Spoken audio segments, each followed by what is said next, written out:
what was that moment that now your family's thinking, oh, okay, this is now, it went from a dream to a reality? Because oftentimes in like this household, it's like if there's no money coming in, they don't really see the vision.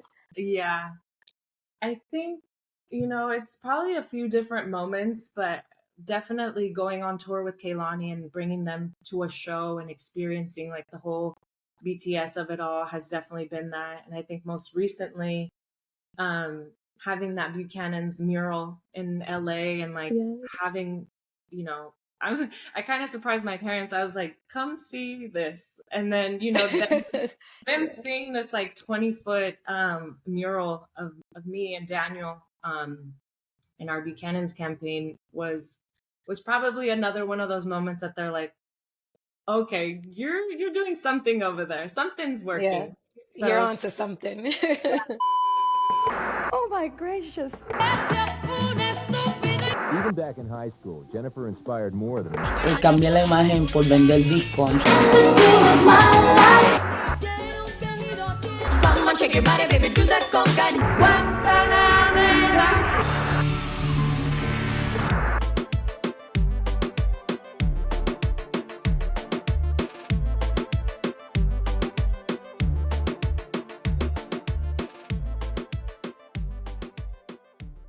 where are Hi, you? Debbie. Oh, no, Hi. tell me, talk to me. I was just gonna say, where are you reporting live from? Where are you at? The Bronx. Oh, I'm nice. here in New York, close to the Bronx Zoo, not too far. Welcome to Growing Up Latina. Thank you. Where are you reporting live from? I'm currently in Eagle Rock, which is south of Pasadena, and it's home. So Yes. West Coast, East Coast. Yes, I love it. So I want to start off with the sala. What was the sala like for you growing up? What novelas were you watching? What music were you listening to? Wow, I love this question because you really took me back. But I think it was a mix. Like growing up, I had an older brother, so it was like a mix of like WWE and then like Wendy Williams, or I think my mom would like listen to the radio, so it'd be like the Latino station in the morning, and then the hip hop and R&B station, when we got home from school. So it's honestly just like a super eclectic household, and I don't think they knew that, but it's what like kind of really made me who I am and what, kind of formed my formative years. So a little bit of everything.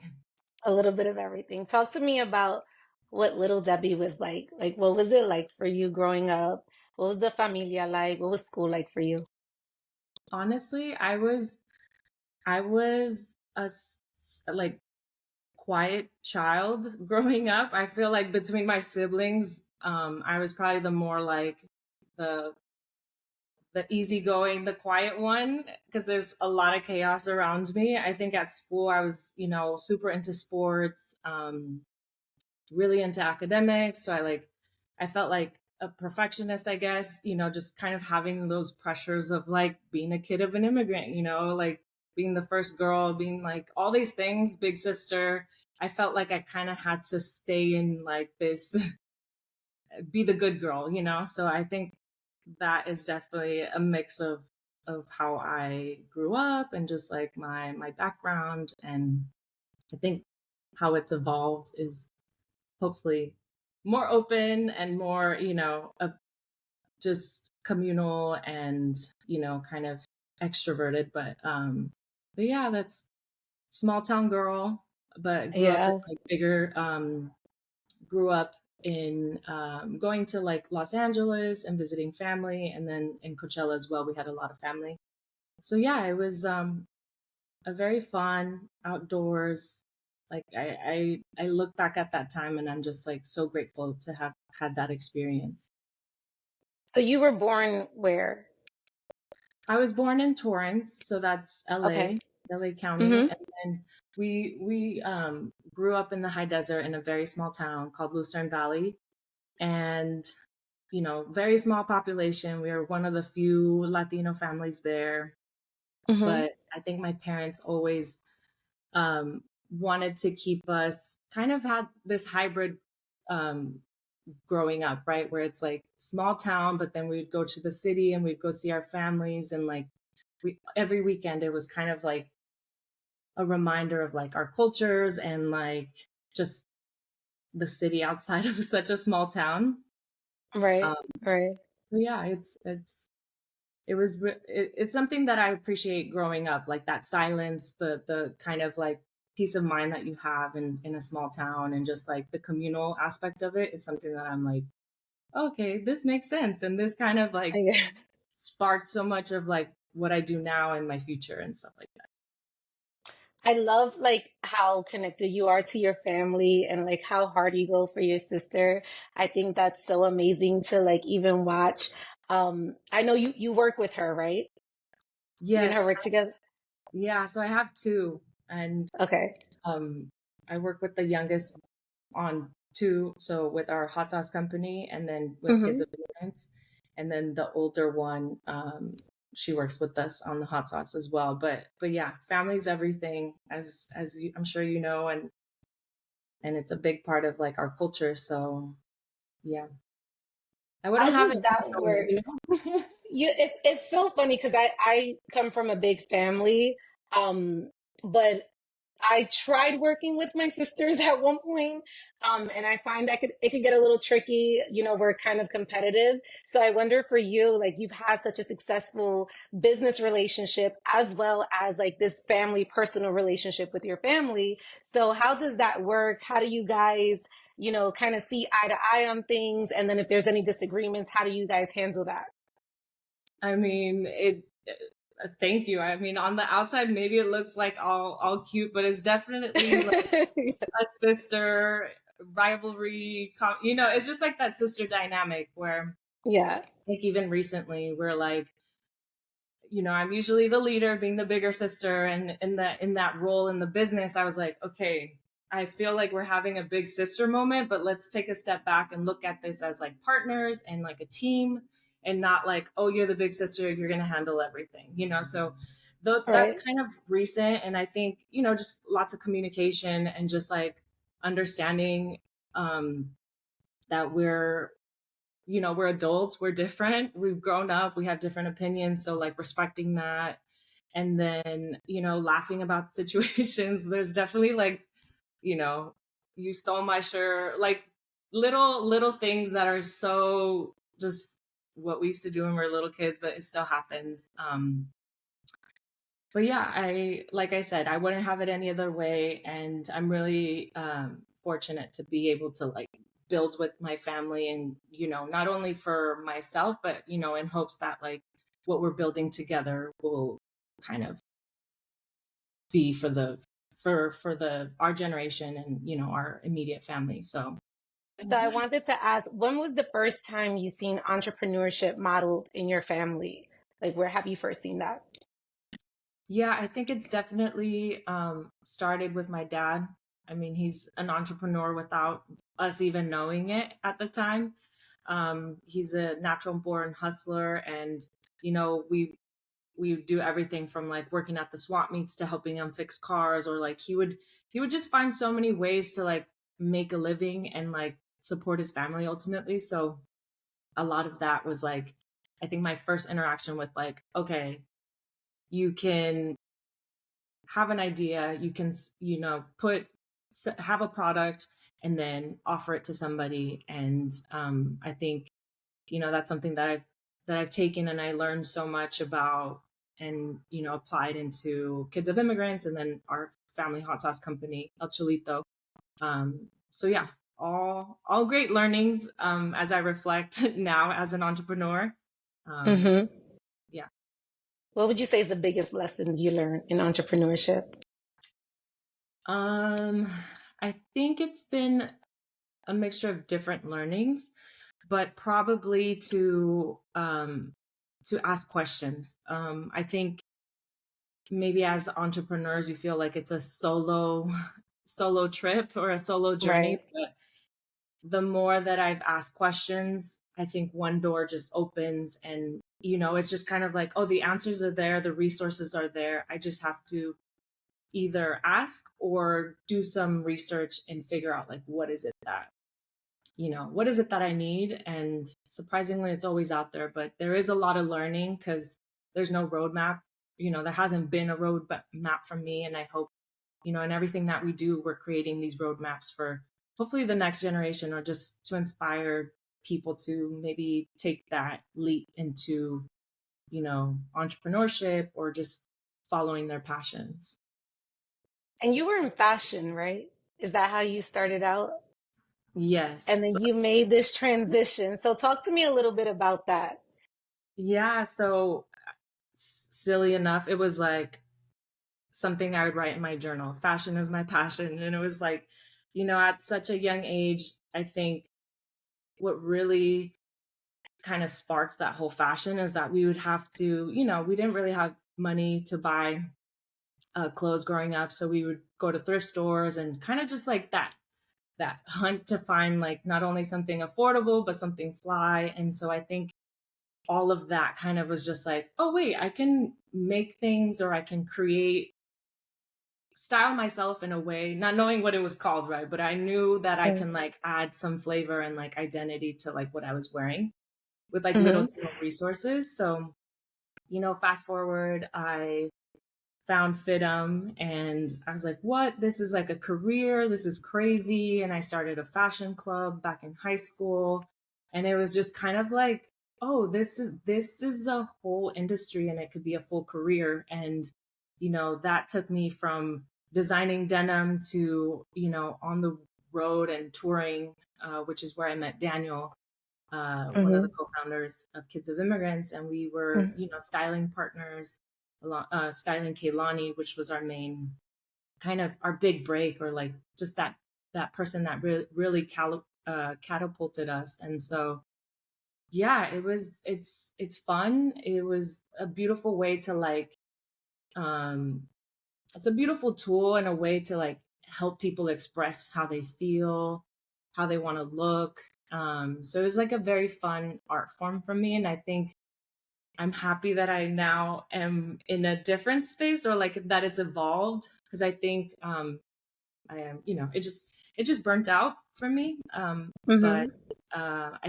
I'm happy that I get to still kind of play with that same like artistic um form, but in different ways, right? Whether it's an event or, still kind of tapping into it for our lookbooks and through KOI and things like that. But yeah, it's been a great journey. So, Debbie, you're very humble right now. You just passed over that Kehlani. Like that's not a small thing. That's a big deal. So I want to just pull back a little bit because there's a couple things that I want our audience to just take away. One, you started this fashion club, right? So you took the initiative. You started this fashion club. Do you remember the name of the fashion club? Honestly, it was through FITM. So FITM had Okay. this fashion club. So it was kind of just like I saw it, and it was like an entry point into, next year or that semester going into school or to college. So Okay. I think it was just fashion club, to be honest. Okay. And then you take the show on the road, you meet Daniel. So explain a little bit about how that relationship worked for you. What was it about Kids of Immigrants that you felt drawn to, that you felt the synergy between you, Kids of Immigrants, and Daniel? So at that time, it wasn't even a conversation yet. It was, I was his first client at a store called Opening Ceremony. And Yes. I think going into these spaces, I've always felt that Selena moment where it's like, who are you? Can you afford this? Shopping for my clients and stuff. So Mm-hmm. I've kind of always had those experiences going into certain retailers, but I think my first interaction with him, it was so welcoming and it felt so familial that I was like, you know what? I really appreciate that, especially in the industry. And I think it was like a week or two later, it was like fast forward, he was like, hey, are you still styling? My best friend is managing Kehlani. Would you love to work with her? Or like, I was like, you know what? I just heard her mixtape and like, I'm down. Like, that's always been a Yeah. dream. It's like to work in music and specifically with an R&B artist. So I was like, let's do it. And he was like, great, it's next Friday. And I was like, okay, like what's Yeah. the budget? What's the like all the details? And it was like super low for like her dancers and like the whole like the style, the whole crew. It's for Revolt. It was like a whole thing, right? And I was just like, Mhm. you know what? Fuck it, I'm gonna do it. And we kind of figured it out from like communal closets and like just stuff that I had in inventory. And yeah, and a lot of it was kind of about that. And I think later we connected on just like being kids of immigrants. And then I think him and Wella connected around the same time. And I think Wella was really the one that was like, you know what, this is who we are, this is what connects us. And that really just was like the first time it was like, oh, this is a word that really defines who we are and our Mhm. experience. And just like it tapped into this nostalgia that I don't think we fully grasped. And then for me it was it was kind of a no-brainer of kind of what they were doing as they were building Kids of Immigrants. I was helping, always styling, collectively between Daniel and I, where Willa would make the pieces, we'd style them on all our clients. And then I think the word kind of got out. And plus I think just at that time it's like, you know this was 2016, so representation and all these words, now it wasn't really a thing. And specifically, the main thing was about love and kind of wearing that, rocking it with pride, and like still having like a really dope take on that, and like a fashionable take on it. I think all that was just like, oh, this feels like something I definitely want to be a part of, like no questions asked. Like, when you do stuff for the love, and like you just show up, and I think collectively we figured it out. And yeah, it's crazy. 8 years later, we're still figuring it out. We're still, kind of embracing and accepting each other's like growths and all the challenges that come along the way. And it's been an incredible journey. I love the partnerships that you guys have with kids of immigrants. And so I'm wanting to know, like, how do you know who's the right partner for you? Like, how do you know who to work with? What brands to kind of align kids of immigrants with? Yeah, I think for us it's all about like the people who work there are really big factors.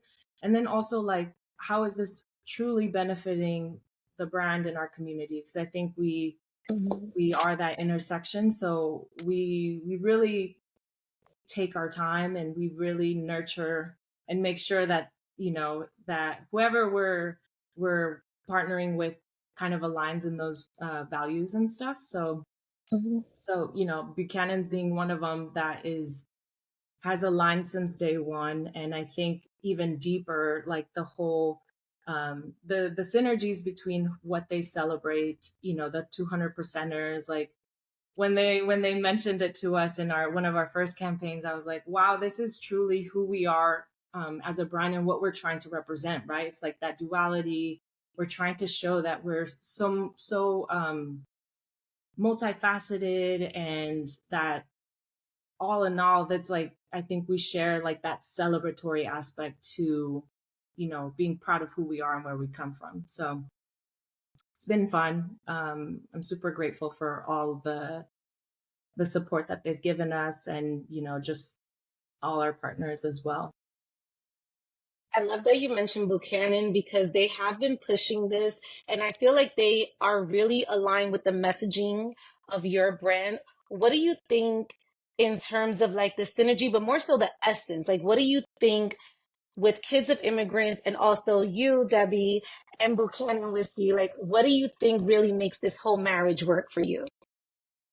I think it's what really makes it special is just that that celebration, right? Where it's like for the first time, I feel like for first in many years that we're able to celebrate like who we are. It doesn't have to be like, oh, I'm half this, I'm half that, or it's just like come as you are. And I think it's so special to be like in partnership with them, and this campaign being a true reflection of like, no, like come as you are. We're celebrating every half of you, every corner of you, like your Spanglish, your, everything. So I think that has been the fun part, and it's really kind of like even we all have tapped in a little bit more and felt like a little more like inspired by, kind of that overall messaging. I love that you said that because I think oftentimes when you come across a Latina, sometimes they're kind of shy, right? Like if they don't really speak the language, they're like not proud to say they're Latina because they're like, oh, I don't know, maybe I'm less than. And I think that's something that you guys do represent. I think the authenticity of like, yes, absolutely, come as you are. Like, we don't want you to change anything about you. We want you to just like really show up and show out. And I think that's something that you guys really do celebrate, and you really like live that messaging out loud. Um, in terms of like just in this space and you know kind of like some of the challenges that you face as a Latina, like what has that looked like for you, specifically in the fashion space, but also like now you are in partnership with Kids of Immigrants, then you have your other business. Like what does that really look like for you in terms of challenges? I think in terms of challenges, it's been, I mean, not having those role models or like mentors, or as many mentors to kind of help pave or give insight. So it does feel a bit lonely at times. But the more I think in the last couple years, I've been seeing a beautiful increase of just like Latina specific programs, therapists, like now it's like there's an abundance of just resources and people kind of like stepping up and filling those voids for themselves and for like the generations to come, right? So I think it's kind of like it has been difficult, but I think seeing so many people, so much representation now makes it feel less scary and like less intimidating. um Because I'm sure you know. what No, trust me, I do. What has been like your most proudest moment of your career? What are you most proud of? I think off top is when I get to I've put my parents in two separate campaigns, and I think to see them win or see them kind of get glammed up and kind of maybe for the first time understand what it is I actually do, because to them and like immigrant families or parents, they're like, what do you do? What do you really do? Yeah. So it's I think to have them like be a part of not only a campaign but like experience like my world has definitely been kind of just such a special gift for myself and to them. And then working with my sisters, I think just back to the whole family thing, it's like I really wouldn't have it any way but to like pull up with your full family anywhere, any space, like unapologetically you guys or us. And so I think that has probably, yeah, that's definitely one of my highlights. What are you striving for? What are you wanting to like accomplish so bad right now? I think I'll go in terms of things that I want to accomplish. I would go personal first, and it's just like peace and I think stillness, peace, all that is just having a deeper connection with my spirituality. And then in the future, I want to be the hostess with the mostest. Like I fully enjoy like Yes. people and like bringing people to our events, and like when you like and making people feel welcome. So I'm excited to see where that takes me. And yeah. I love that. I love that you tap into the spirituality side of it all because it's only been recent for me. I've never really tapped into it before. And like I said, I come from a big family, right? So things can get pretty chaotic. Um, One of the things that I do want to bring up, because you mentioned something about your family where like things became real. What was that moment that now your family's thinking, oh, okay, this is now, it went from a dream to a reality? Because oftentimes in like this household, it's like if there's no money coming in, they don't really see the vision. Yeah. I think, it's probably a few different moments, but definitely going on tour with Kehlani and bringing them to a show and experiencing like the whole BTS of it all has definitely been that. And I think most recently, um, having that Buchanan's mural in LA and like Yes. having, you know, I kind of surprised my parents. I was like, come see this. And then, them Yeah. seeing this like 20-foot mural of me and Daniel in our Buchanan's campaign was probably another one of those moments that they're like, okay, you're doing something over there. Something's Yeah. working. You're So onto something. those have been some fun moments that I've gotten to share with them. And yeah. I love that. Are you ready for my rapid fire, Debbie? It's gonna go fast. Okay, I'm ready. Okay. All right. Tell me you're Latina without telling me you're Latina. Um Bidi Bidi Bamba. Yes. I like that's Um, yeah. is that But your favorite song? yeah, I mean Is that I'm like if we're talking about Latinas and role models and just like heroes, it's literally Selena. So yes. yes. Okay. What's one thing you need in the morning? um I would say I need at least breakfast and a meditation. I need to eat. Yes, yes. What does it mean to you to be Latina? It means power, it means beauty, it means resilience, it's legacy, it's really it's inspirational. So Okay. Um, what is this chapter of your life called? I would say it's either the marinating season or the sazon season or the I like that. planting seed season, because I think I am just kind of like, planting seeds, nurturing myself, my growth. And I think only great things to come when it's actually the right time. So Okay. What is your favorite Latin cuisine? my favorite Latin cuisine would probably be ceviche, Yes, enchiladas, and my mom's mole. love it. If you can have the Last Supper with three Latinas, dead or alive, who would they be and why? Wow, I that's know, I know, I know. so great. Dead or alive. I mean, Frida, Selena, and gosh, I'm like blanking on the third one. Probably my great grandmother. Or did you say Oh, famous people? no, it could No. be literally. Okay, Yeah. cool. And So can you explain why? I think both unfortunately had a short life, but had such an amazing impact. And I think in various very opposite ways, but I would just love to learn about what they kind of their process, kind of their ways of coping with things, or just being unapologetically themselves. So yeah, I think there's a lot, so many questions I would ask of just like, Okay. yeah. And what are you eating at this dinner? Just out of curiosity.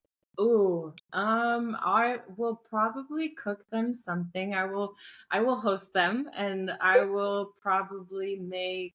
I'm actually making this for dinner, but I made like these Mediterranean yogurt lamb chops, so maybe run that back for them. Love that. And finish this sentence. Growing up Latina is. Growing up Latina is, I've already said this, but is incredible. I would just say one word. It's just like it's been incredible. It's been unique, and um, I'm just grateful for the journey. And what's coming up next for you? What do you have in the works? Look at me, I'm nosy, so I'm like, what do you have in the works, girl? All the tea. We do have a summer Buchanan's collab coming. I think we have a lot of we're working on just more events. I think Love Day was super successful, which is our 8-year anniversary. And so we want to maybe create more of those types of community experiences. So yeah, we're excited. I'm excited as well. I can't leave you without, you gracing us with a toast because Buchanan was so nice enough to send us bottles. And I want you to end it with a beautiful toast. You can toast to your audience, whatever you want, but make it good. Make it good. Well, let me make my cocktail because I was like, I have my cocktail ready. ready? Okay, Yeah. give me 2 seconds. I will say And how cheers. are you making this drink? Just out of curiosity, because I know you can mix it a few different ways, but Yes. what do you typically mix your drink with? So I am like a whiskey sour girly. So Okay. I did limeade soda. It's one of their like it's similar to their piña fizz. I just didn't put piña this time, Okay. but yeah, and then a splash of Buchanan's and ice. On this Love one it. has a little chia seeds and mint. Oh, So you got fancy with it, girl. I love it. I but love it. So what are we toasting to? I think to more life. I just got back from Costa Rica, so pura vida, Yes. and just like feeling um, like creating more spaces for us, for people that look like us, and cheers to that. Cheers. Cheers to you. Thank you so much for coming on the show. Debbie, let everybody know where they can find you. You can find me on my Instagram. It's I am Debbie Gonzales, and on Kids of Immigrants as well, at Kids of Immigrants. And then our hot sauce company is at El Chilito Hot Sauce as well. So you'll see me sprinkled in throughout those three. Yes. Thank you so much for coming on. Thank you for having me. Yeah, thank you. Appreciate it. Look forward Yes. to seeing the full recap. Yes, definitely.